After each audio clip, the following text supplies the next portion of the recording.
Muy buenas noches y bienvenidos a Los Informantes. Soy María Elvira Arango y aquí estamos como siempre, como todos los domingos, con tres grandes historias. La llamada Guerra Verde por el negocio de las esmeraldas, que mueve 150 millones de dólares al año en el país, cambió de color. Aquí, en donde abundan los sicarios, el gremio de los esmeralderos entró en pánico cuando cayeron asesinados por francotiradores expertos dos poderosos empresarios del negocio. El heredero de una de las familias esmeralderas de mayor tradición habla por primera vez de una temible lista negra y de la posibilidad de una nueva guerra en Boyacá. Hay alarma de que el color blanco de la cocaína podría estar impregnando parte del sector. Natalie Galán, de 40 años, química de profesión, tímida, dueña de 19 patentes aprobadas, se ha colado en la corta pero prestigiosa lista de las mujeres científicas más destacadas del país. Del flow reggaetonero a los laboratorios de la Universidad Simón Bolívar, avanza a buen paso para encontrar la forma de frenar el ritmo de algunas enfermedades. El ADN de Pacho Galán al servicio de la ciencia. En los llanos, un cimarrón es un toro que se escapa para no dejarse dominar. Lo mismo que hizo Ana Beidó, pero con la música llanera en un mundo de hombres. Ella es la voz de la rebeldía y la fuerza que va por el mundo llevando el joropo a otro nivel. Son tan contundentes que han estado nominados en 2 ocasiones a los premios Grammy y llenan escenarios desde las sabanas del Meta hasta Tokio o Taiwán. Un zapateo poderoso y un bello grito de libertad. Esta es la casta del cimarrón. Empecemos. Un francotirador escondido entre los árboles de los cerros del norte de Bogotá mató a 2 de los esmeralderos más poderosos de Colombia que estaban en una lista negra con 12 nombres más de personas vinculadas con el negocio. Muchos intuyen que se está cocinando una nueva guerra en Colombia. Eduardo Contreras se internó en el mundo de las esmeraldas y conoció a Edwin Molina, uno de los líderes de la industria, que habla por primera vez de los asesinatos de 2 de sus socios. Ojo, ¿pasamos del verde al blanco esmeralda? Nosotros íbamos ese día para el colegio, salíamos con mi hermano y mi papá baja obviamente quebrantado porque le acaban de dar la noticia, eran como las 5 o 6 de la mañana, de que lo que había sucedido. Él nos pega un grito y nos dice: nadie sale de la casa hoy. Entonces nosotros nos devolvemos al cuarto y nos encerramos sin saber qué está pasando. Como a la hora salimos y ya están los empleados, el conductor, la empleada, todos llorando enfrente del televisor, mirando, pues ya estaba en las noticias lo que había sucedido. Edwin Molina nació entre esmeraldas. Creció entre minas y la riqueza que generan las piedras preciosas enterradas en el occidente de Boyacá. Pero también ha vivido en carne propia la violencia que ha rodeado este negocio desde hace años y que hoy retumba de nuevo. Su abuelo, Gilberto Molina, en ese momento el esmeraldero más poderoso de Colombia, estaba celebrando su cumpleaños número 52 en su finca de Sasaima, Cundinamarca, cuando un grupo de 25 hombres que se hicieron pasar por miembros del ejército lo asesinó a él, a su socio y a 16 de sus escoltas. Era 27 de febrero de 1989.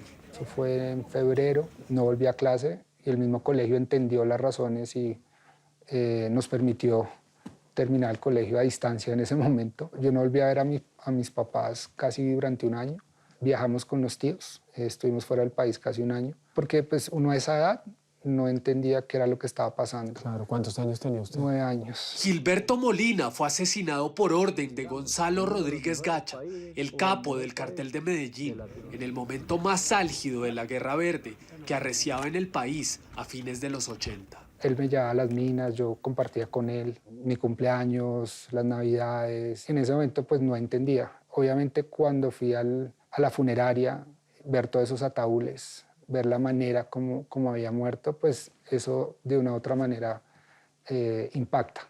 Gilberto Molina, su abuelo, se abrió camino en medio del convulsionado mundo del llamado oro verde de Colombia y fue una figura polémica de origen campesino que pasó a liderar el negocio junto a su socio, el zar de las esmeraldas Víctor Carranza. Es un remanso de paz Y donde hay paz yo creo que se puede vivir bien.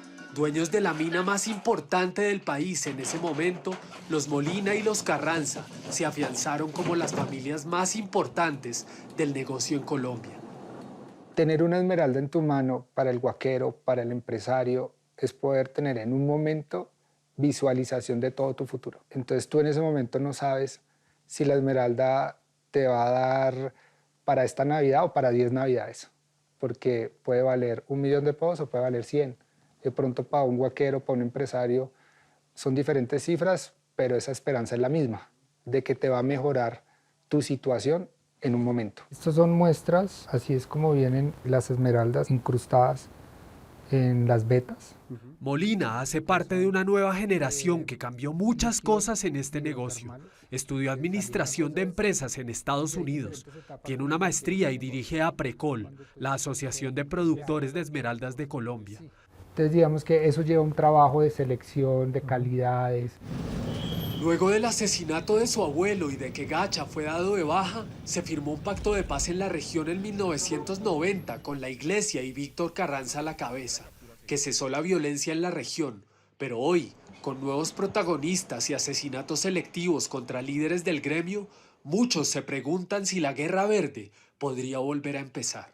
Todos los días de mi vida tengo miedo, naturalmente, ¿sí? Cuando pasó lo de mi padrino pensé en irme del país, pero yo tengo 3 hijos menores de edad que yo no puedo abandonar y no los puedo dejar solos. El miedo me asusta por ellos, ¿sí? Que algo me pase y los deje solos. Jonathan Sánchez es administrador de empresas y fue diputado de la Asamblea de Boyacá. Su nombre está en una lista de sentenciados a muerte. Su padrino, Jesús Hernando Sánchez, uno de los hombres más poderosos del gremio de las Esmeraldas, el heredero del poder del zar Víctor Carranza, también estaba en esa lista. El 6 de abril de 2025 salió unos segundos de su casa, con vidrios y puertas blindadas, y un francotirador escondido en un bosque cercano disparó una única bala y lo mató. El jueves de esa semana, Jonathan lo vio por última vez.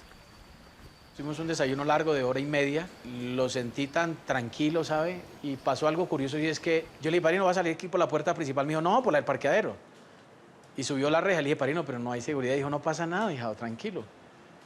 Y yo salí por la reja y le dije, chao, padrino, y empezó a bajar la reja. Me fui hasta que la reja bajó del todo porque pues, me daba miedo, ¿no? Y esa fue la última vez que lo vi. Había razones para temer. 8 meses antes, en una casa cercana de ese mismo conjunto residencial, en los cerros del norte de Bogotá, se presentó un asesinato idéntico, hasta ese momento nunca visto en el país. Era 7 de agosto de 2024, a las 6 de la tarde, luego de una misa para bendecir su casa, Juan Sebastián Aguilar compartía con sus familiares frente a su residencia. Un francotirador que presuntamente había estudiado durante varios días sus movimientos, le disparó una bala calibre .762 en el pecho. Mientras sus escoltas intentaban ubicar de dónde había venido el disparo, su nombre también estaba en esa lista. Aguilar, conocido en el gremio como Pedro Pechuga, había sido jefe de seguridad de Víctor Carranza. Era socio de Hernando Sánchez y dueño de Seguridad Oriental, una empresa que tiene contratos de vigilancia privada con varias empresas del sector esmeraldero. Mi padrino le dio muy duro porque era su compadre, su amigo, a todos nosotros lo apreciábamos mucho a don Juan Sebastián Aguilar, de cariño le decíamos don Pedro. Entonces, pues es un asesinato que preocupó muchísimo. De alguna manera, con mi padrino siempre nos confiamos en que no iba a pasar más, que había pasado el asesinato de don Pedro, que las autoridades iban a investigar, pero efectivamente eso no paró ahí. En 2021, otra persona que aparecía en la lista fue asesinada en un parqueadero del centro de Bogotá. Se trata de Jorge Enrique Gómez, un hombre ligado al comercio de esmeraldas. ¿Quién es Jorge Enrique Gómez? Yo lo conocí a él en Bogotá, miraba simplemente una persona como que trabajaba, pero pues realmente no conocía más allá de esos temas, ¿sí? Pero esta persona era señalada en esa lista como un informante de la DEA. Ah, sí, ellos decían que él era un informante de la DEA. La lista negra proviene del pabellón de extraditables de la cárcel La Picota.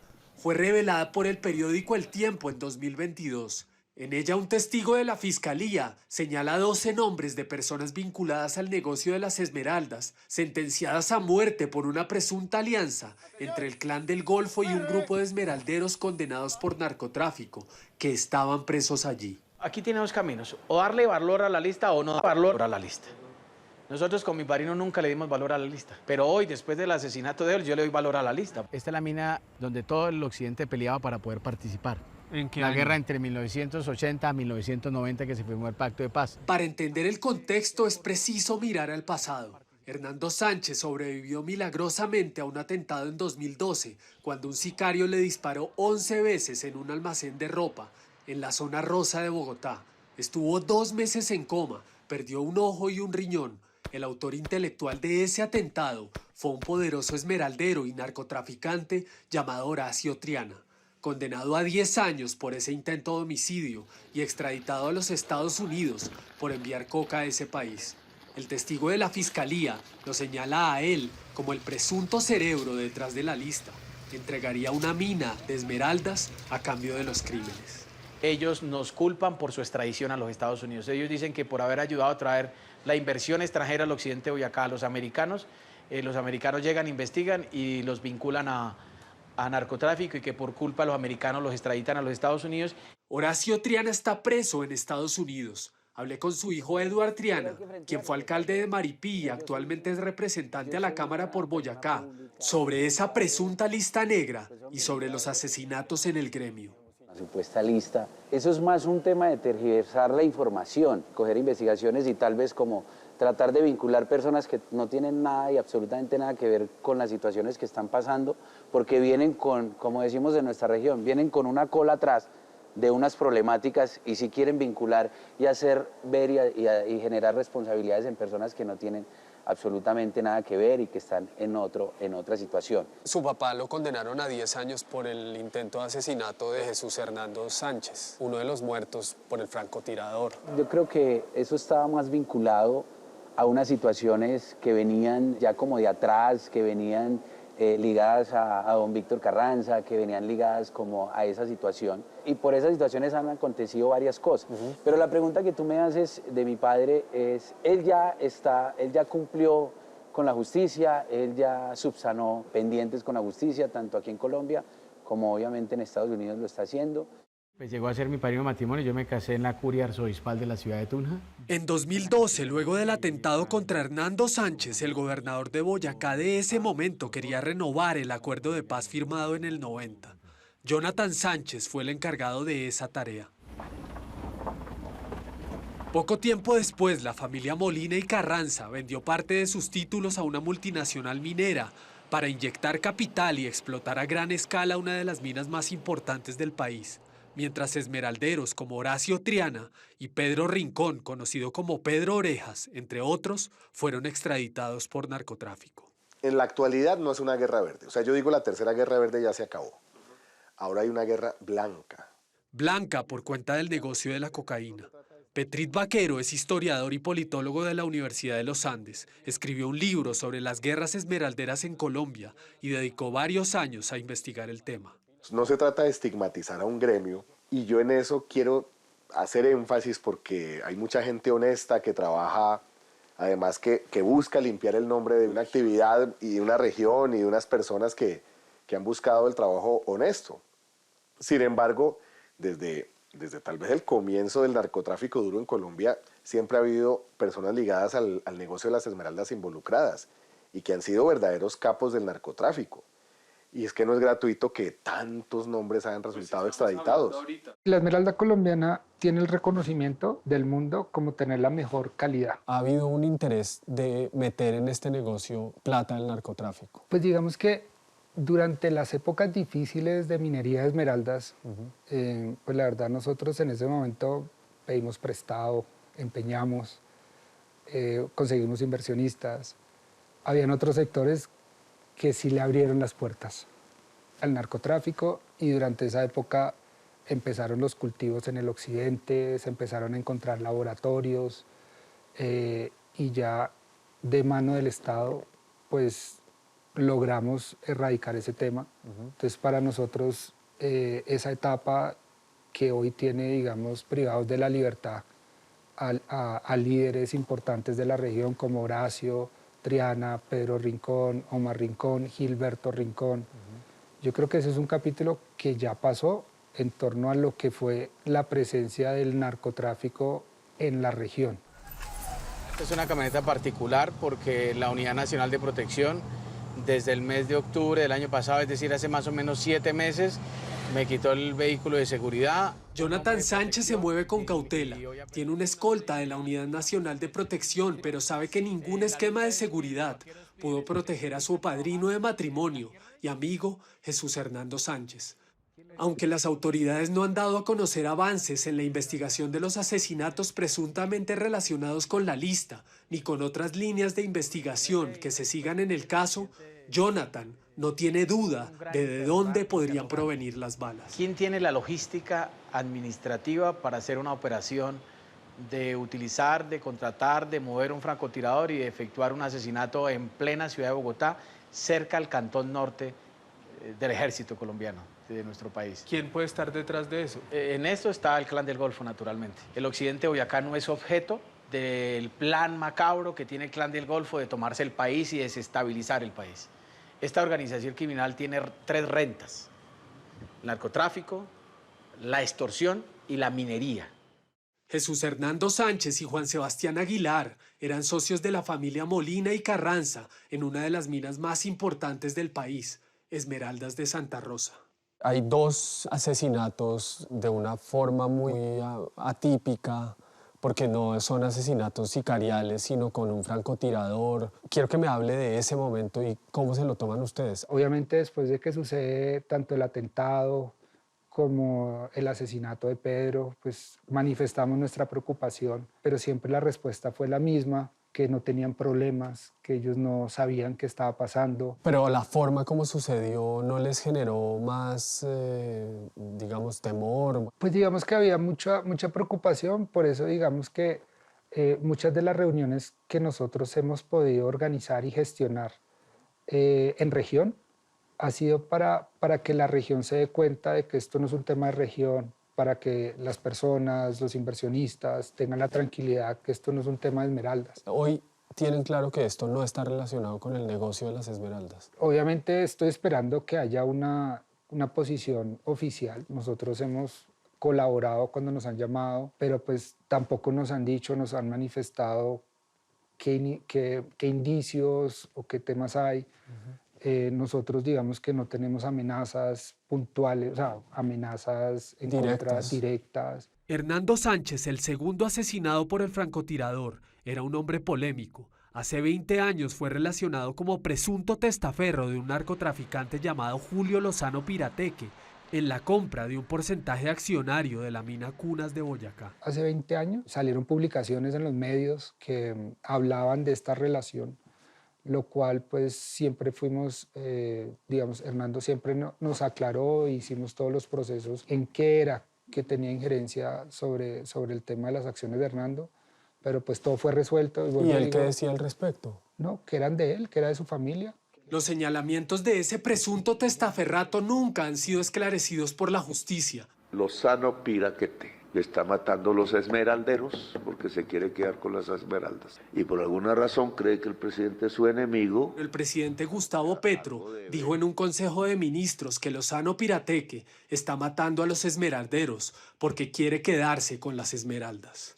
Esto que ha dicho el presidente, ¿qué piensan ustedes de eso? Pues le damos la importancia porque viene del presidente, pero digamos que también tenemos muchas dudas porque no hay un tema claro por parte de la Fiscalía o por parte de algún organismo internacional dedicado al tema del crimen, no sé, el FBI, la DEA, que diga, mire, efectivamente hay estos temas, entonces no es claro, la información que pues uno ve tampoco es específica. Las investigaciones avanzan lentamente. Hoy la incertidumbre reina y nadie sabe quién ordenó los asesinatos y si esa estela de balas de francotirador llegaría a nuevas víctimas. Aunque todas las fuentes coinciden en que no se puede hablar de una nueva guerra verde en el occidente de Boyacá, el clima es tenso. El negocio de las esmeraldas es una industria que mueve 150 millones de dólares cada año en Colombia. De ella dependen cientos de familias honestas que solo esperan que se conozca la verdad.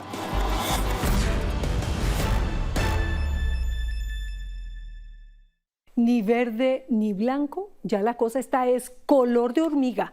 La multinacional Fura Gems, que solo en el 2023 sacó 240.000 quilates de esmeraldas en bruto, solicitó a la Agencia Nacional de Minería suspender temporalmente sus operaciones por los bloqueos, por las agresiones a los trabajadores y por el robo de las esmeraldas. No se vayan, los espero después de comerciales. A ritmo de bullerengue, la bisnieta del legendario Pacho Galán es una de las científicas más influyentes del país. Ya nos vemos, los espero. La bisnieta de Pacho Galán, el gran compositor, cantante y director de orquesta que fue capaz de hacerle una canción a la butifarra y que puso a bailar 3 generaciones, Nathalie Galán, heredó su talento, pero tuvo más química con la ciencia que con la música. La nena Arrazola estuvo en el laboratorio con la doctora Galán tratando de entender el alcance de sus 19 patentes. Mi tesis, por ejemplo, fue detección a 60 metros de distancia de explosivos en superficies metálicas, como por ejemplo si tú tienes un carro bomba y algún terrorista deja huellas o trazas de explosivos, ¿cómo puedes hacer esa detección sin necesidad de que el analista llegue hasta el sitio, sufra algún tipo de accidente? Este experimento y ensayo tan audaz y certero al mismo tiempo la tienen como una de las 50 científicas más importantes del país, según la Superintendencia de Industria y Comercio. Se llama Nathalie Galán Freile, es química graduada de la Universidad de Cartagena, doctorada en química aplicada, tiene 17 patentes en Colombia y 2 más a nivel internacional. Es directora de investigaciones de la Universidad Simón Bolívar de Barranquilla. Está casada, es mamá de 2 hijas y tiene apenas 40 años. Las moléculas todo el tiempo se están moviendo y esas frecuencias generan unas huellas. Entonces yo podía decir qué tipo de explosivo estaba depositado y podía hacer esa discriminación. A través del movimiento del ritmo que llevan las moléculas fue capaz de saber qué tipo de bomba es, qué contiene y cómo se puede desactivar a larga distancia con un láser y sin la intervención de ningún ser humano. Eso se le llama materiales altamente energéticos o explosivos. Me hizo ganar un reconocimiento a nivel internacional para generar otro tipo de química un poco más pacífica. Y había mujeres de todas partes, de África, de Afganistán, de Rusia. El impacto de su descubrimiento fue tan explosivo que estuvo al mismo nivel de científicas de todo el planeta. Yo me presenté como parte de representación de Colombia, eligieron 23 mujeres de todo el mundo y fui seleccionada. Recibimos como esas capacitaciones de cómo entonces desde la química podíamos generar de cierta forma también influir la paz. No solo puede desactivar explosivos a distancia, también si la dejan, podría acabar con los campos minados que hay en Colombia, pero hasta ahora no se ha podido porque nada le garantiza su vida. Iba a poder estar perseguida de pronto porque esta es la que desarrolla esta tecnología para detectar minas quiebrapata, por ejemplo. ¿Y tú lo sabrías hacer? Yo podría desarrollar ese tipo de tecnología, claro, para poder hacer detección a distancia. De hecho, hicimos algunos métodos, pero parte de ese método lo que tú tienes que hacer es validarlo. Y para validarlo tienes que ir a campo a validarlo. Entonces, hacer ese tipo de validación creo que no es tan seguro en el país. Decidió poner su atención en otra área de la química que parece llena de posibilidades en sus manos y en su cabeza. Por ejemplo, atacar enfermedades antes de que aparezcan, o disminuir su riesgo, o detectarlas cuando apenas se están formando. Desarrollamos una patente donde pudimos entonces detectar a través de muestras como la orina, poder saber y discriminar si la persona tiene enfermedad renal, si tiene lupus. De hecho, nosotros sacamos un artículo en Nature hace poco en Scientific Report, precisamente que podía mostrar cómo generamos un método de detección y discriminar entre pacientes que tenían las diferentes condiciones. Estas 17 patentes que tiene registradas integran espectroscopia, nanobiosensores y la inteligencia artificial. Y hay que decirlo así de lento, para explicar que no es otra cosa que una herramienta que permite desarrollar nada menos que diagnósticos en salud a muy bajo costo y además monitorear a control remoto la calidad del agua, del suelo y del aire en cualquier lugar. Ella misma es toda una enciclopedia, una base de datos que es capaz de mejorar todas las condiciones de vida en este planeta. Es increíble que no haya recursos, de que de verdad no crean en la importancia de lo que hacemos los investigadores. Nosotros podemos generar, por ejemplo, cómo mejoramos los estilos de vida de las personas para que no desencadenen ciertas enfermedades. Oírla tiene su ciencia y poco a poco le voy siguiendo el ritmo a esta mujer, que aquí donde la ven, con su tremenda seriedad aplicada, con su bata blanca impecable, sin arruga, su pelo bien arreglado y su maquillaje armónico, era, a sus 17 años, así como la ven.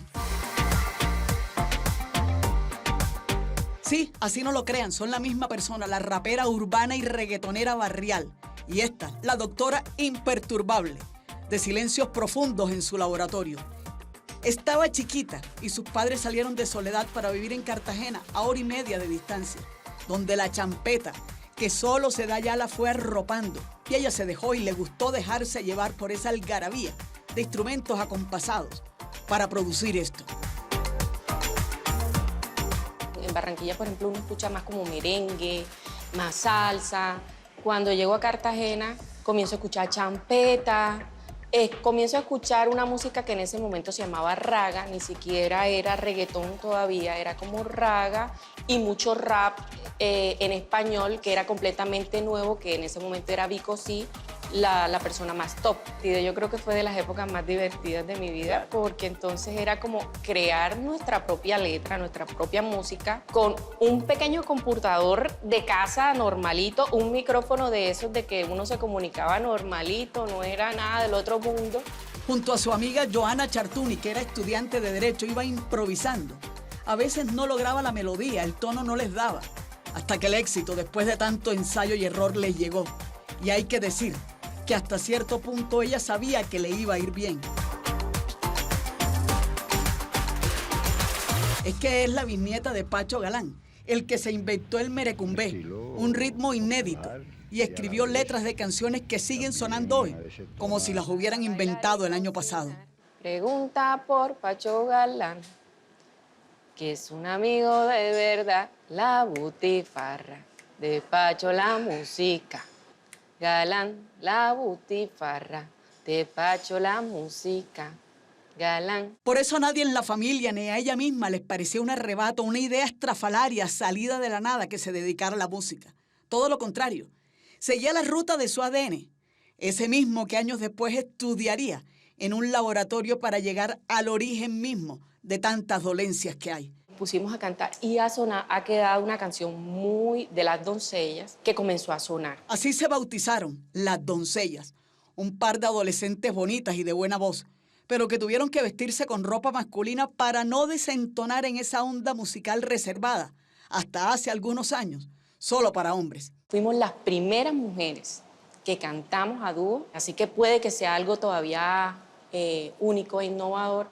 Se vestían de hombres, Entonces inicialmente nos vestíamos de hombre porque no sabíamos cómo entrar, entonces éramos como las raperas, pero luego fuimos como encontrando esa identidad hasta ser como la parte linda, la parte delicada del reggaetón, y por eso nos llamamos Las Doncellas, porque éramos como las princesas. Unas reinas en realidad, a las que nadie les daba la talla, ni llegaban a su cielo y a su techo musical. Nace Tocarte Toa. Tocarte Toa en el 2008. 2009 fue un hit completo.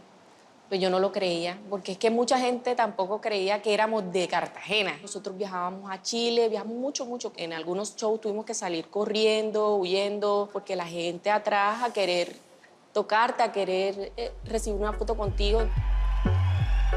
Imparable, reconocida con esa adrenalina juvenil e impetuosa, pero estaba a punto de terminar su carrera y sabía que estaba entre la química y sus fórmulas y la música y sus ensayos. Quedarse con su propia armonía o buscar las vibraciones en las moléculas.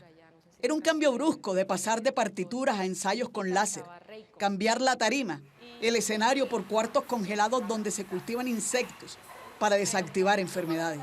Llegó un momento en que tuve que tomar una decisión. ¿Por qué? Yo sentía que sí me gustaba la música, pero para una mujer yo sentía que había muchas presiones y que era difícil. Cuando dices difícil, ¿es qué? Ese tema del mundo musical no es tan fácil, ¿no? No es tan fácil, y menos para una mujer. Yo creo que el ambiente a veces también suele ser un poco pesado. ¿Acoso tuviste? Acoso, no, pasaron muchas cosas que tampoco fueron tan chéveres. No las dice, pero se le notan y tampoco hay que ponerle mucho acento, porque ya era hora de componer y de meterle arreglos a su vida y de paso a la ciencia, a la precisión y al rigor. El método por encima de la improvisación y continuar, eso sí, el enorme trayecto de la creatividad.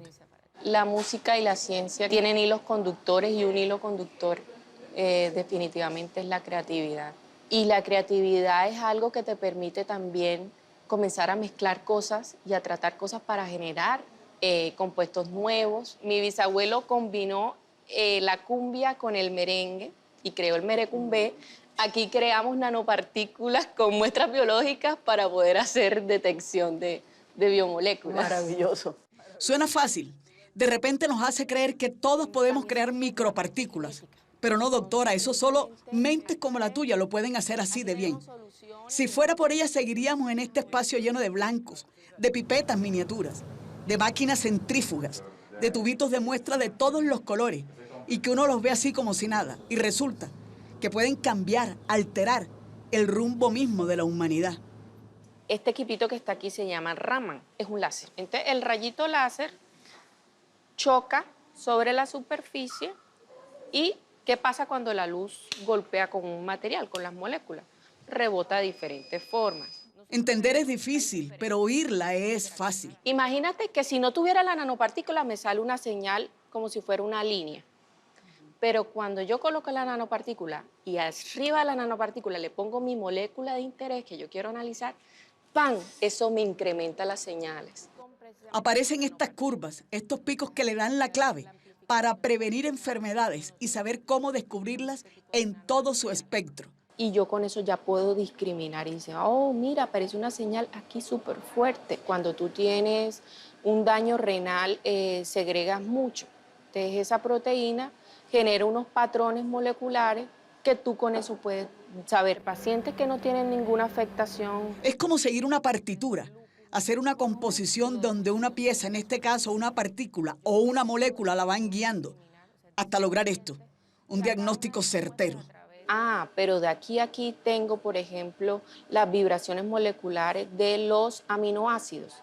Esas vibraciones son algo así como unos movimientos repetitivos, los mismos que hacía cuando cantaba y tocaba el piano, hasta lograr esto. Y hoy con su bata blanca que me tocó ponerme a mí también, porque es un requisito para entrar en este estudio sellado, que es el laboratorio de la Universidad Simón Bolívar de Barranquilla, donde ella dirige gran parte de las indagaciones que advierten que no hay dolencia que se le esconda a ella, como a su bisabuelo, a Pacho Galán, que no se le escapaba ninguna nota y además la aprovechaba y así fue creando Cosita Linda, Boquita Salá, Atlántico y claro, la butifarra de Pacho Galán, que tiene propiedades únicas. Ya has estudiado la butifarra, ¿qué tiene la butifarra por dentro? Eso es que sabe. Y ahora ella nos va llenando de ciencia y sabiduría.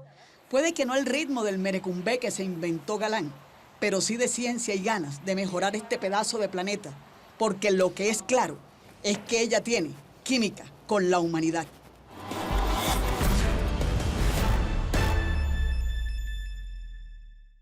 Además de todo, la doctora Natalie Galán desarrolló un dispositivo portátil con 5 sensores que permite saber si el agua es potable o no, y seguirá trabajando. Los espero después de comerciales con La Casta del Cimarrón, el grupo musical que lleva el joropo a otro nivel y al mundo entero. Los espero, ya nos vemos. Desde el Meta hasta Europa o Asia, Cimarrón tiene el poder de transportar al que lo escuche a lo más profundo del llano con el joropo, el zapateo contundente y la voz inolvidable y única de Ana Beidó. Cimarrón es una experiencia inolvidable. No por nada, son el grupo colombiano más internacional y que más ha viajado por el planeta. Simón Posada viajó a San Martín y se dejó embrujar por la voz de Ana y por la fuerza de Cimarrón. Pajarillo, pajarillo, Colombia, tierra querida.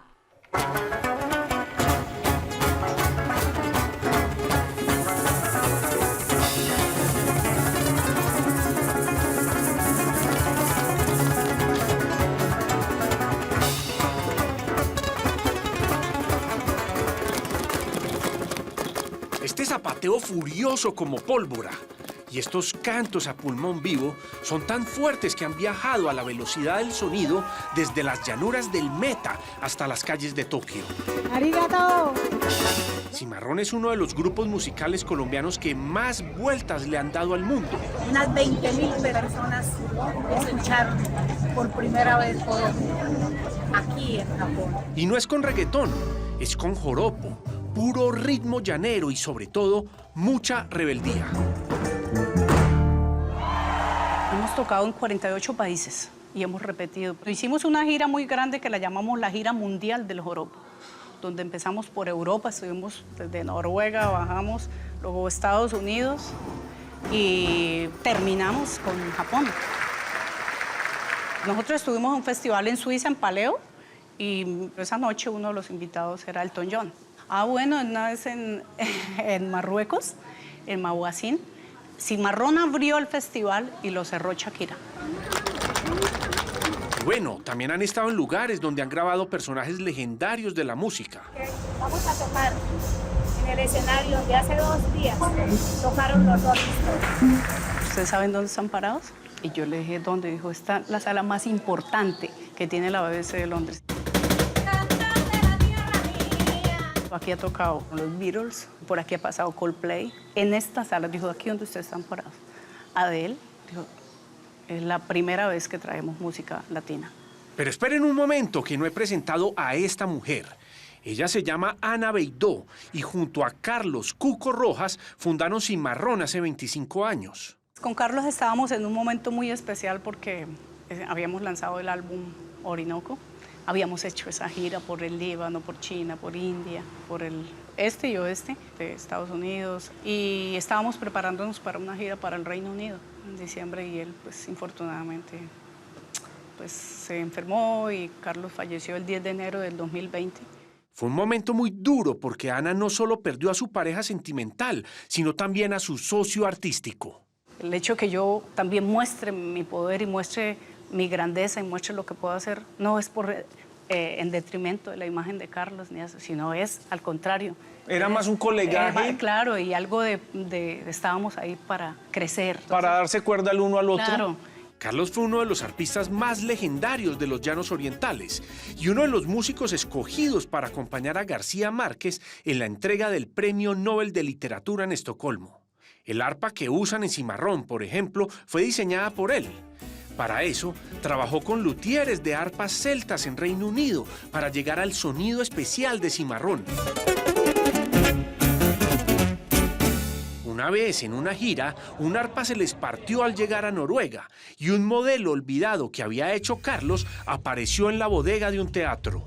Imaginé un arpa que Carlos había dejado casi iniciada, digamos, como era un arpa como en esa búsqueda de ese sonido distinto a lo llanero, que fuera una arpa única. Y me acuerdo que ellos dijeron, es que aquí hay una arpa con la que Carlos empezó a indagar sobre todo el sonido del arpa celta. Entonces, esa arpa la encontraron allá en una bodega. En Inglaterra, en un teatro. En un teatro por allá. Y esa arpa la trajeron, o sea, cuando nos la trajeron a mí me conmovió mucho. O sea, claro, era Carlos desde el más allá reparando el instrumento. Nos trajo esa arpa y así lo vieron. Tras su muerte, muchos pensaron que Cimarrón moriría con él. Ahora me da risa, ¿no? Pero era como, venimos a enterrar a Carlos, pero venimos a enterrar a Cimarrón, porque muere con él. El problema no es que haya una mujer en la escena del joropo. El problema es que haya una mujer que pelee los espacios de las estrellas del joropo, en espacios. Ese es el problema.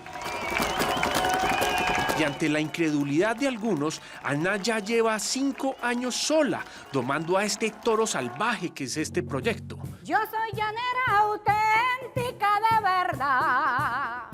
Aunque las cosas han cambiado, la música llanera sigue siendo un gremio muy machista y todavía hay personas que minimizan su aporte, como un amigo que la llamó hace unos meses.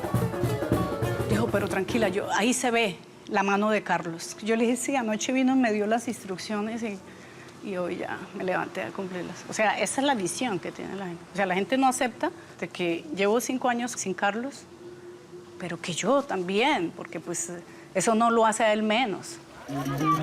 Cimarrón es como un arroz con mango, un unicornio cabalgando en los Llanos Orientales. En el mundo del joropo no hay nada que se le parezca. Salió la Virgen y el niño. No por nada fueron los primeros artistas llaneros colombianos en ser nominados a los Grammy Anglo en 2005 y luego a los Grammy Latinos en 2019. Este es el ambiente que se vive aquí, la fiesta de los Grammy. Esa rebeldía y ese carácter único va muy bien con el significado mismo de la palabra cimarrón en los llanos orientales. Cimarrón es una res que prefirió montarse para seguir siendo sometido a los entes, digamos, gubernamentales, a los grandes gamonales. Señores, yo soy llanera. Visitamos la casa de Cimarrón en San Martín Meta. Hasta allí llegan jóvenes zapateadores de joropo que han ido reclutando por lo largo y ancho de la Orinoquía en concursos de baile.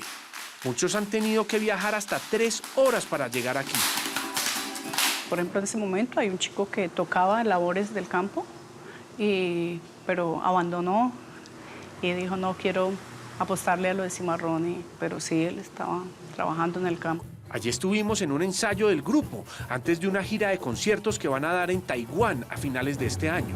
Que siempre le canta al llano sus coplas improvisadas, que lleva siempre su música donde quiera que va. Cimarrón se ha convertido también en eso, en una oportunidad para jóvenes. Cimarrón en el Limpe, aquí en Londres. Por primera vez se montan en un avión porque viajaron con Cimarrón. Desde las cotizas hasta el sombrero son diseñados especialmente para el show. El zapateo del joropo viene de una mezcla entre bailes indígenas de América con el fandango español, que tiene a su vez raíces africanas. 3 continentes unidos en un baile que imita el galope furioso de un caballo. Guatachí, Tachibá, Cimarrón de eso.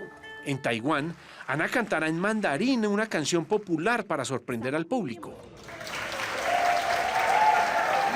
El año pasado usted tuvo 18 presentaciones en Japón. ¿Cuántas tuvo en Colombia? Bueno, no, la verdad yo creo que por ahí 4. Sí, pero solo en Japón fueron 18. Y en teatros que eran más de 1.500, 2.000 personas. Y en teatros muy especiales, llenos todos. Y aquí debemos decir, una vez más, esa frase tan común en Colombia que dice que nadie es profeta en su tierra. Y es verdad, Cimarrón es más conocido allá, afuera del país, que aquí mismo. Aquí a veces también la movida joropera lo enceguece a uno.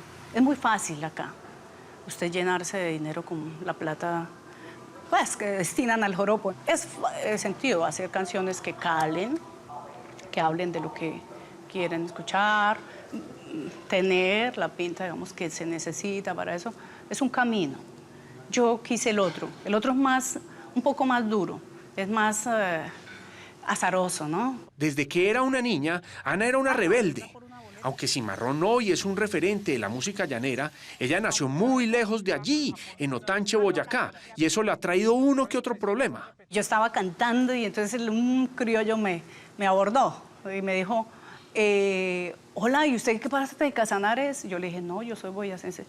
Y de una vez ese señor se transformó y dijo, se larga de acá. Pero como bien dice el Cholo Valderrama, que tampoco es llanero, sino que es de Sogamoso, Boyacá, los llaneros nacen donde se les da la gana.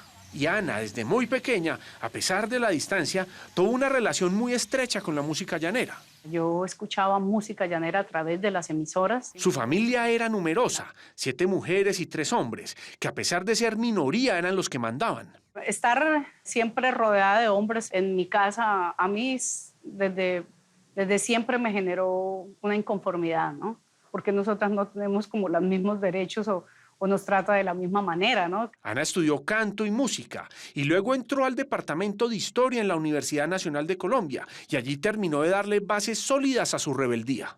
Mi papá pues era el hombre conservador, era el hombre, pues yo decía, bueno, es mi papá, ¿no? Pero entonces ahora, entonces, ¿cuántos papás son, no? Entonces era como esa, yo me cuestionaba, ¿no? En esa época universitaria empezó a cantar en restaurantes de Bogotá. Casi que todos los artistas, llaneros, cantantes, buscaban Bogotá, porque en ese momento empezaba a proliferar mucho los asaderos. asociados con la música llanera, entonces era el pedazo de carne y un buen show de música llanera. Rebeldía contra el machismo, contra la imagen de los llaneros como hombres blancos, dueños de hato, y rebeldía también contra la imagen del folclore. Eso me preguntaba yo, ¿cuáles son los llaneros? Porque es que yo veía, era un tipo muy blanco, muy majo, con tremendo caballo, y yo decía, ¿en verdad esos son los llaneros? Entonces después cuando empiezo a descubrir que creo que el llanero era el estatus más bajo, en el sentido, eran casi indígenas que habían sido sacados de su cultura, de su entorno, para volverlos llaneros. Entonces para mí esos son los verdaderos llaneros.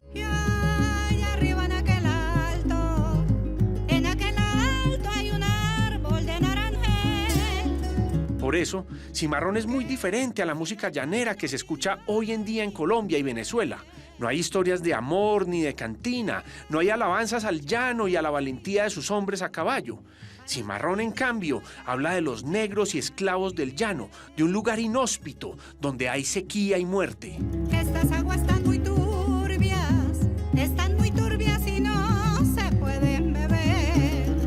Y la propuesta de Cimarrón no solo entra por los oídos, sino también por los ojos. Ana se rebeló también contra la manera de vestir de las mujeres en la música llanera. De las cosas que siempre recuerdo y que me molestaba era la manera de uno vestirse cuando va a concursar. Era un vestido lo más campesino, menos llamativo posible, porque lo que importa ahí es que usted cumpla con la tradición. Yo creo que yo me sentía un poco así, yo me sentía con un atuendo que no correspondía, como, sí, es como cuando uno pongas este uniforme, ¿no? Y por eso Ana está lejos de eso. En cambio, se viste como un ser de otro mundo, con cachos, palmeras y flores. Lo más fuerte vino después con el álbum Orinoco, donde yo hice mi indumentaria es una diosa del Orinoco, ¿no? O sea, pasa de una campesina sumisa... Sí, a ser la diosa del Orinoco, sí. Fuimos con Ana y su grupo al Caño Camoa, un pequeño río de aguas claras que pasa por San Martín. Más abajo, estas aguas se van a mezclar con las del río Metica y luego, mucho más adelante, llegarán al gran río Orinoco, impregnadas de cantos y notas de arpa. Algo similar pasa con la música de Cimarrón. Con mucho esfuerzo y poco ruido, no solo están atravesando las llanuras hasta el Orinoco, sino que, gota a gota y paso a paso, le están dando la vuelta al mundo.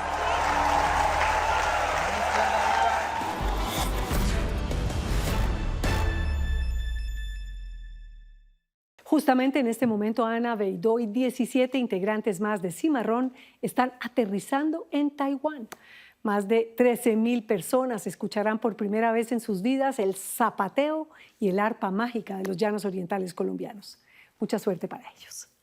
Si tiene alguna historia que contarnos, escríbanos a losinformantes@caracoltv.com.co. Si quiere volver a ver alguna de nuestras historias, síguenos en Facebook o en nuestro canal de YouTube y listo.